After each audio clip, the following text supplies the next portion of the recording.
Lately, I've found myself standing in rooms filled with people who seem successful. You know, the kind, calm, confident, steady. It's in the way they talk, the way they walk, the way they seem to fit.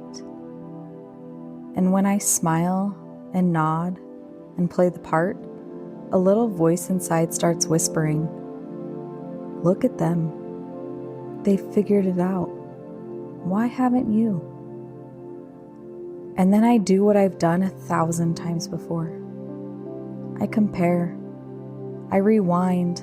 I look at my life through the harshest lens I own. There's a grief that comes with bipolar 2 that no one really talks about. It's not just about the moods, the hypomania, or the depression. It's about the missed opportunities, the jobs you left, the friendships that faded, the dreams that got caught in the crash before you could catch your breath again. And it's about time. All the time it took to even get diagnosed. All the time it took to realize it wasn't your fault. I spent years thinking I was lazy, that I was dramatic, that I wasn't trying hard enough. But the truth? I was in survival mode.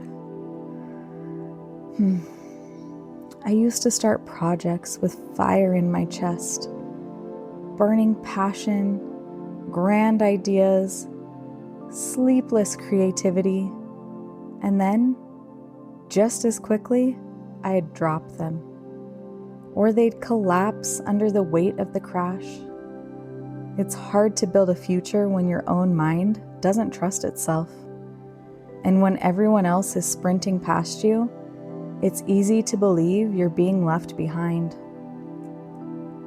But here's what changed for me. I stopped asking, "What's wrong with me?" And I started asking, "What do I need?" That question saved me. It pulled me out of shame and into strategy. And that's what I want to share today, because I believe that coping tools are a form of self-love. They don't fix everything, but they give you a fighting chance. Here are some of mine. First, mood tracking. This one is simple but powerful. Every day I check in with myself. Where am I emotionally? Am I talking fast? Not sleeping? Am I numbing?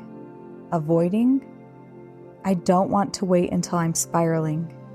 I track the curve before the drop. Second, coping cards. Little reminders I carry, literally or mentally. Things like, "You've felt this before, you made it through." Feelings are not facts. You are not the mood, you are the observer of it. They ground me when my brain tries to lie to me. Third, routines, but flexible ones. Structure helps, but rigidity can backfire with bipolar.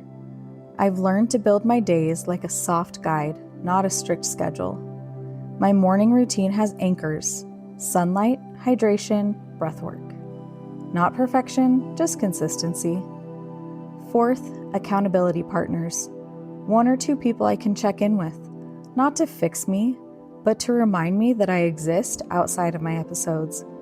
Sometimes I just text, "Hey, not doing great today," and they know what it means.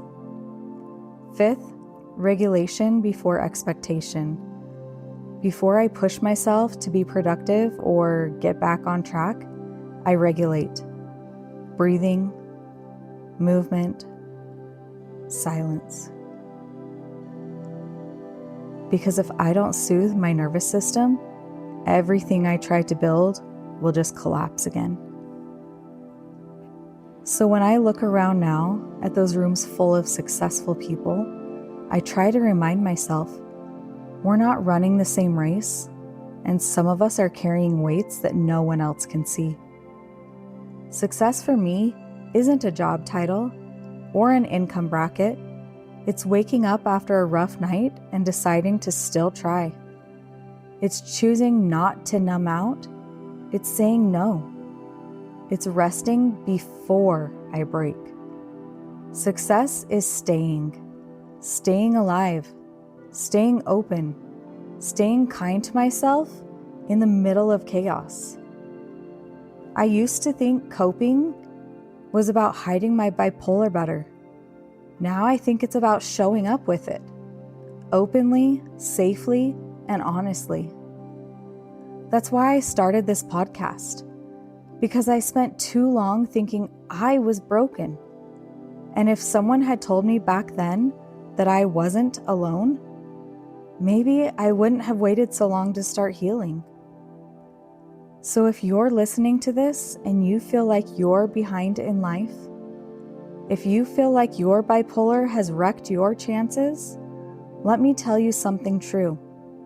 You are not late. You are not broken. You are not alone. You're in the middle of a story that still has chapters to go. And with the right tools, you get to write them your way. Thank you for being here with me today. If this episode resonated with you, I'd love to hear from you. And if you're struggling, please know there is help and there is hope. This is I Am Hope in the Chaos, and I am Jamie, still navigating, still learning, still rising. Until next time, stay gentle with yourself. You're doing better than you think. Just a quick reminder before we wrap up. I am not a licensed therapist or medical professional. Everything I share on this podcast is based on my own lived experience with bipolar disorder. If you need mental health support or medical guidance, please reach out to a qualified therapist or your doctor. You deserve real help because your life matters. I am simply a mental health advocate sharing my journey in hopes that it helps someone else feel seen, understood, and a little less alone.